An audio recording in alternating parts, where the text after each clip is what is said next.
Hi guys, Brittany from Atlas here. Today I want to talk about one of the best ways to prevent low back injuries. Basically, you should never feel strain in your low back spinal joints. I know that sounds complicated, but it's pretty simple.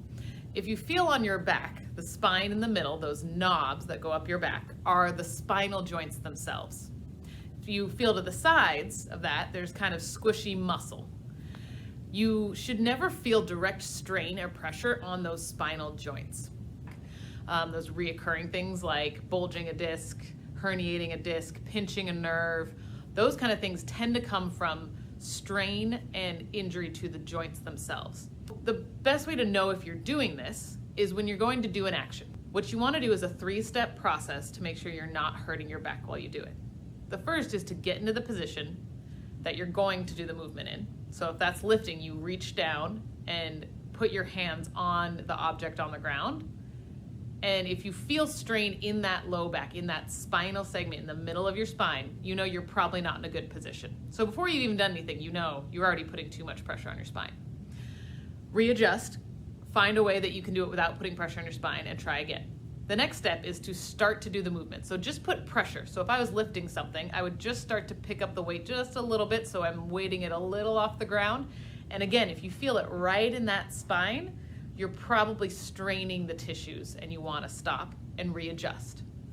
That could mean going and getting help to help you pick something up or move something. That could be using a tool instead of your body alone. There's a lot of different ways to adjust around that.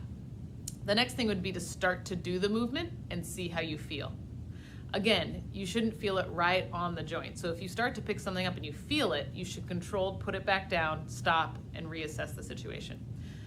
I'm going to show you examples of how to do this with those most common movements. When picking up and putting down an object, if you lean over to get it and you feel pressure in your low back, readjust your position. If you don't feel anything this time, then start to put some pressure by starting to lift the box just a little. If you still feel no pressure in your low back, you can stand all the way up with it. If you need to adjust before putting it back down to avoid that pressure, do so. When pushing an object, use the same idea. If you get in the position and you feel pressure in your low back, readjust. If that feels okay, start to push a little bit. If you still don't feel pressure, then you can go. Same idea goes for pulling an object. If you feel pressure in your spine, readjust. Start to pull, and then go. Now this can be true for static postures as well.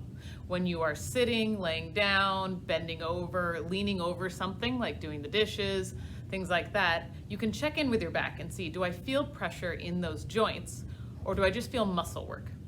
Now I will say that it is better also to feel work in a dispersed area. So even if you feel it in your muscles, feeling it just in your low back muscles is not great. If you can move to a position where you feel your muscles in your low back and your legs and your hips working all together, that's the best thing. Putting all the work on one area will fatigue that area out, whereas if you disperse the work, it's way better for the whole body. If you have more questions about how to do something without feeling it in your low back, ask your Atlas provider to show you. We're very knowledgeable. All right, guys, until next time.